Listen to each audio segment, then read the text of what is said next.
大家好，我是新疆农业职业技术学院动物科技学院的教师柳旭伟，很高兴能和大家一块学习动物诊疗技术这门课程。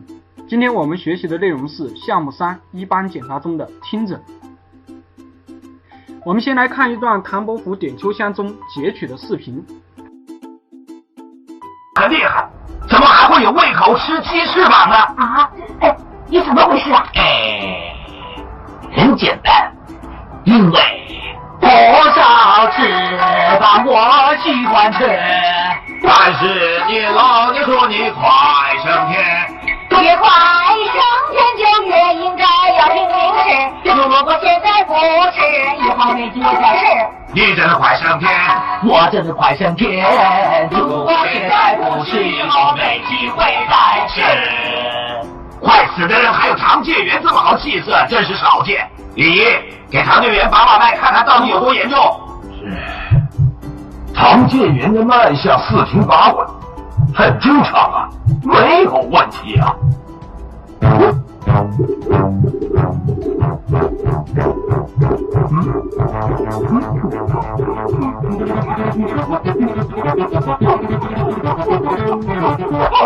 他怎么了？我还有救吗？试试看。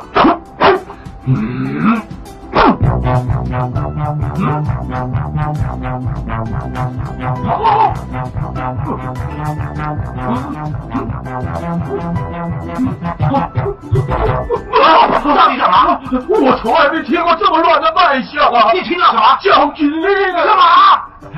我看你啊，赶快准备后事了。唐介元，我先告辞了。哎，乱死人，浪费那么多时间，我们走。从刚才的视频中，我们可以看到，在古时候的医生在给唐伯虎看病的过程中，分别用到了望诊、触诊和听诊的方法。在兽医临床诊断过程中，也有相应的诊断方法。前面我们已经介绍过了视诊和触诊，现在我们来介绍听诊。在学习一般检查之听诊的内容时，我需要学习以下3个方面的内容：一是掌握听诊器的使用，2是掌握听诊的方法，3是掌握听诊的注意事项。那么什么是听诊呢？听诊是以听觉听取动物体内某些器官所产生的声音，根据声音的特性判断其机能活动及物理状态的一种检查方法。我们先来认识一下听诊器。听诊器的构造主要包括橡胶耳塞，耳塞可取下，可更换；金属耳环，金属弹簧片，三通，长胶管，听诊头。听诊头可分为表示听诊头、中型听诊头及中型听头，听诊头可根据听诊的需要进行更换。听诊器的使用，检查者双手拿起听诊器的耳环，使耳塞弯曲朝内，塞入耳内，并保持松紧适当。检查者一手支于动物体做支点，一手将听诊头紧贴于被检部位即可进行听诊。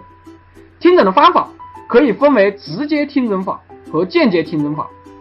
直接听诊法可分为2种，一是检查者直接听取动物咳嗽、磨牙、声音及气喘等声音；二是先在动物体表放置一块听诊铺，然后检查人员用耳直接贴于欲检查器官的听诊铺进行听诊。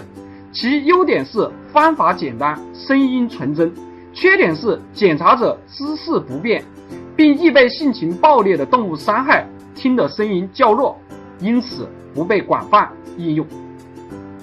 间接听诊法是用听诊器在被检器官的体表相应部位进行听诊，可用于听取心音、喉、气管及胸膜的病理性音响、胃肠的蠕动音等。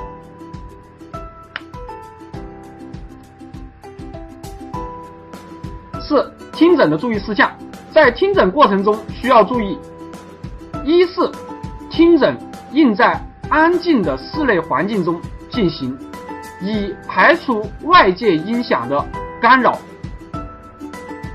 二是听诊器的耳塞与外耳道要松紧实带；三是听诊器的听头要紧密地贴在动物欲检查部位的体表，防止滑动，但也不要过于用力压迫；四是听诊器的软管不应交叉，也不要与手臂、衣服、动物背毛摩擦；五是听诊时要聚精会神，并注意观察动物的活动与动作；六是听诊胆小易惊或性情暴烈的动物，应由远而近，将听诊器的听头移至听诊区。